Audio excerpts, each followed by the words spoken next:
Estas son las otras 5 llaves para explorar tu propósito. Si todavía no viste el primer video, te recomiendo que empieces por ahí. En realidad te recomiendo que empieces por el primer video, que es la brutal mentira detrás de encontrar tu propósito. Después vayas a las primeras 5 llaves para explorar tu propósito y después finalmente vengas a este. En esta segunda parte quiero seguir contándote cuáles fueron esas otras 5 cosas que fui aprendiendo a los ponchazos en la exploración de mi propósito desde el momento que empecé de una manera mucho más contundente hace unos años atrás hasta ahora. But it all started from a daddy with 2 daughters wondering where he could take them, where he could have a little fun with them too. Walt Disney, Richard Branson, Elon Musk. Sí, hay ejemplos de personas que son exitosas en varias cosas que encaran. Pero en la gran mayoría de los casos me parece que es mucho más probable que se nos dé el que mucho abarca, poco aprieta. Creo que para poder sobresalir en algo se necesita mucho foco y mucho compromiso con un proceso repetitivo de perfeccionamiento. Hay un montón de cosas que nos pueden llamar la atención, que nos pueden despertar la curiosidad. Hay un montón de lugares donde podríamos depositar nuestra energía. Yo, por ejemplo, tuve un montón de proyectos que me interesaron y decidí empezar casi todos al mismo tiempo. Y muy rápidamente me di cuenta que ninguno de esos proyectos se beneficiaba de la disipación de mi energía. No focalizar fue otro de los grandes errores que yo cometí. Me parece que esto es sobre todo real al principio de un proyecto, cuando uno no cuenta con los recursos como para tener un equipo sobre el cual se pueda descansar algunas tareas y todo recae en uno mismo, las 10 o 12 horas que le esté dedicando al día a ese proyecto. Como te dije en videos anteriores, creo que es muy positivo darnos la posibilidad de explorar diferentes alternativas, diferentes caminos, ver por dónde nos llama la curiosidad. Pero en algún punto creo que tenemos que focalizar, porque eso es lo que nos permite ir mucho más a fondo, ir mucho más allá de donde va la gran mayoría. Y eso me lleva al siguiente punto.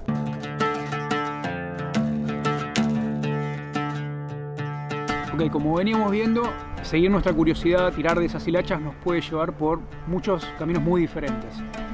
Pero si, como te decía antes, una de las claves es focalizar, ¿cómo hacemos para decidir qué descartamos y dónde ponemos nuestra energía? Bueno, un muy buen primer paso, una muy buena forma de filtrar podría ser seguir el consejo de James Victore, que en su libro Fact Perfection propone que volvamos a tener contacto con esas cuestiones que desde chiquitos nos llamaban mucho la atención, que despertaban más nuestra creatividad, que nos hacían sentir más felices.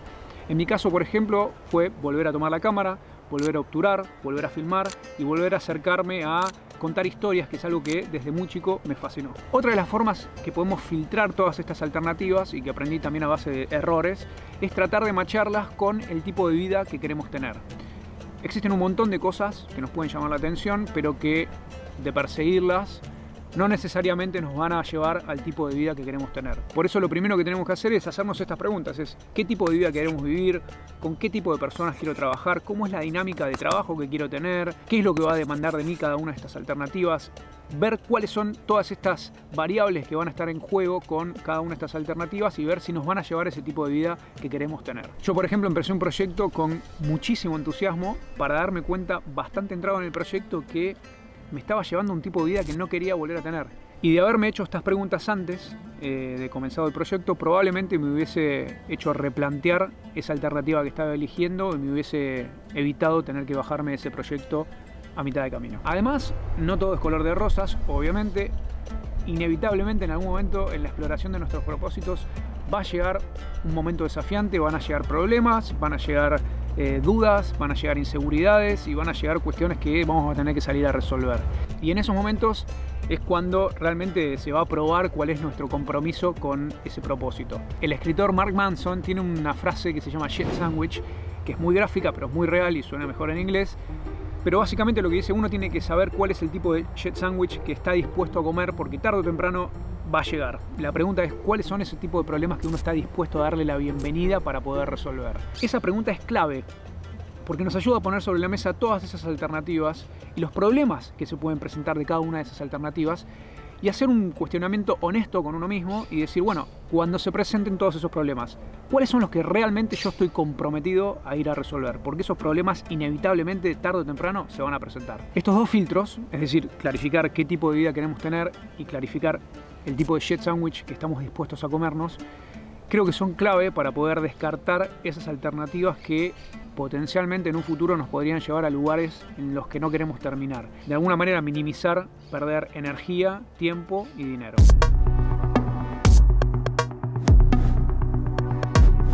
Hace unos años, cuando estaba replanteándome si seguía o no con un proyecto que había empezado hacía relativamente poco, empecé a revisar unas notas que tenía escritas y encontré una frase que había aprendido y que había anotado en uno de mis viajes por Japón.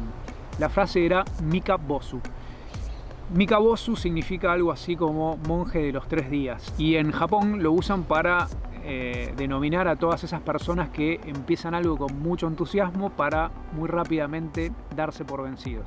Los monjes budistas tienen una rutina muy estricta de madrugar, de levantarse muy temprano, limpiar, meditar, entrenar, y a todos los monjes que no se pueden comprometer con todo ese proceso tan estricto y tan riguroso los denominan Mika Bosu. Yo estaba ahí empezando a preguntarme si no estaba siendo un Mika Bosu, un monje de 3 días. Lamentablemente hoy es todo confort, atajos, hacks, como te decía en el video anterior, y obviamente yo no le escapo a esas trampas. Cuando empecé la exploración de mi propósito con mucha más intencionalidad, estaba desesperado por tratar de llegar a esa versión de realización lo antes posible, por poder recuperar todo el tiempo perdido que no le había dedicado a mi propósito. Pero no funciona así. Nada nuevo que valga realmente la pena se construye de un día para el otro. Me parece que tenemos que apuntarle a largo plazo, a trabajar en nuestro propósito todos los días, cada día, a seguir creciendo, a seguir aprendiendo, a seguir mejorando. Esa es la única forma en la que podemos construir algo verdaderamente valioso. Está perfecto dudar y tener reflexiones respecto de si el camino que estamos siguiendo está alineado con esa brújula interna nuestra. Podemos frenar la banquina un segundo y pensarlo, pero creo que es importante hacerse la pregunta de si las dudas que estamos teniendo, si ese replanteo no está siendo como un producto de una mirada cortoplacista.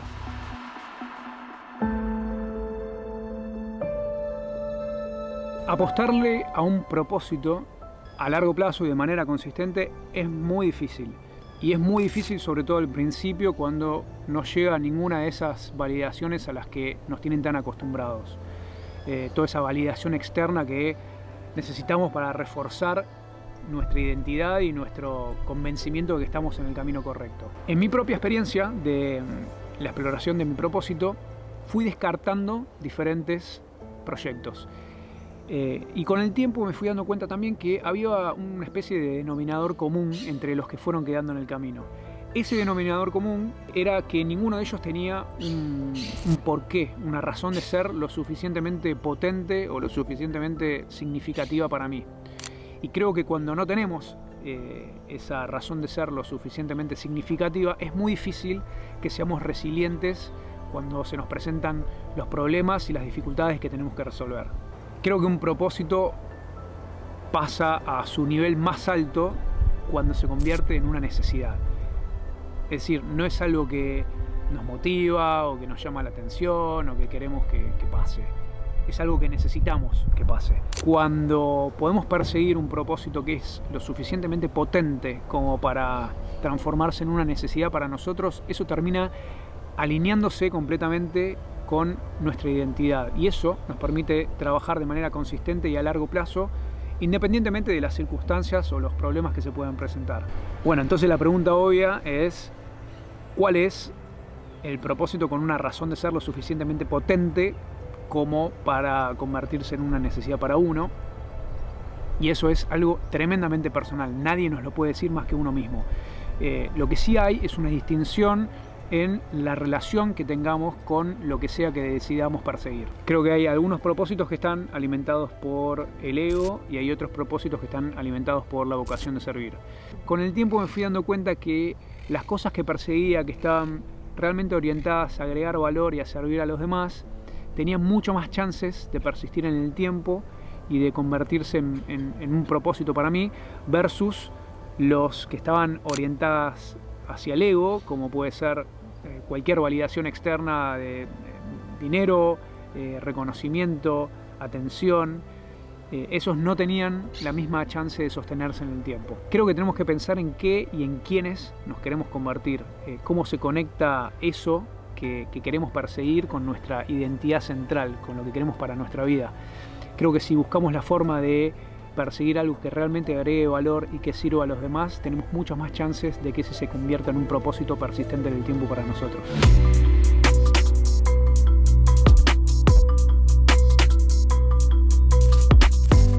Bueno, esta puede ser que sea la parte más mística, que tenga que ver más con una cuestión de fe. Tengo una frase de Joseph Campbell pegada en mi oficina para verla todos los días, porque necesito recordármelo todos los días. Y la frase dice: estamos tan preocupados por hacer cosas para lograr propósitos de valor externo que nos olvidamos del valor interior, del éxtasis que se asocia al estar vivos. De eso se trata. Creo que tenemos que tratar de volver a conectarnos con esas cosas que de chicos nos hacían felices, de volver a confiar en esa brújula que nos va diciendo por acá sí, por acá no, de volver a escuchar esa voz interior y de preguntarnos en qué nos queremos convertir, en quién nos queremos convertir, por qué, para qué. Vivimos en un mundo que está sistemáticamente compitiendo por nuestra atención y conspirando para que no podamos cumplir nuestros sueños.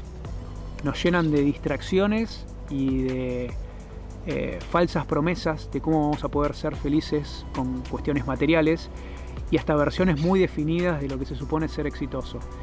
Y después, cuando tenemos todo eso y llegan las cosas materiales y llega el éxito de alguna manera, nos miramos a nosotros mismos y decimos: epa, ¿qué pasó? No era así. Y dura 2 segundos, porque dura eso. Cada palabra que sale de nuestra boca, cada decisión, cada acción que tomamos, o nos acerca más a quien queremos ser o nos aleja.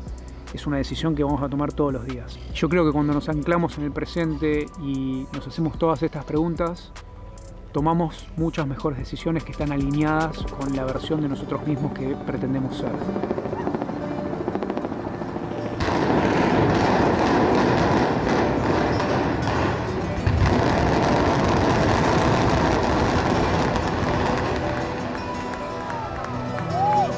Puede que te pase, como me pasó a mí, que para volver a confiar en mí mismo tuve que demoler para poder volver a construir. Y eso implica entrar en un proceso de desaprender un montón de cuestiones que nos vienen machacando desde chicos y que hoy nos damos cuenta que no nos están llevando al lugar de felicidad que nos prometían llevar. También eso implica a veces que podamos tener que revisar modelos mentales que no solo nos condicionan, sino que muchas veces terminan actuando como barreras para ayudarnos a llegar a esos lugares a los que nos proponemos llegar. Y acá no hay otra. Esto es un proceso en el que tenemos que confiar, que es a largo plazo y que está regido por métricas muy diferentes a las que estamos acostumbrados. No son métricas externas, sino que son métricas internas y que están alineadas a una realización que tiene que ver con que estamos siendo honestos con nosotros mismos y que estamos apostando al desafío de descubrir todo lo que somos capaces de hacer. Una última cosa, fíjate muy bien de quién te rodeas. Tu pareja, tu familia, tus amigos, tus colegas van a ser una parte muy importante de tu travesía. Te pueden jugar a favor o te pueden jugar en contra. Rodéate de personas que confíen en vos y que quieran apostar a renovar esa confianza. En mis momentos decisivos, esas personas fueron clave. Te cierro con esto. A pesar de todo lo difícil, de lo incómodo o lo desafiante que se pueda sentir la exploración de estos caminos, creo que vale mucho la pena, porque como dijo Campbell, esto es lo que nos hace sentir realmente más vivos y de eso se trata. Te mando un abrazo, gracias por mirar y hasta la próxima. You must unlearn what you have learned. All right, I'll give it a try. No, try not. Do or do not. There is no try.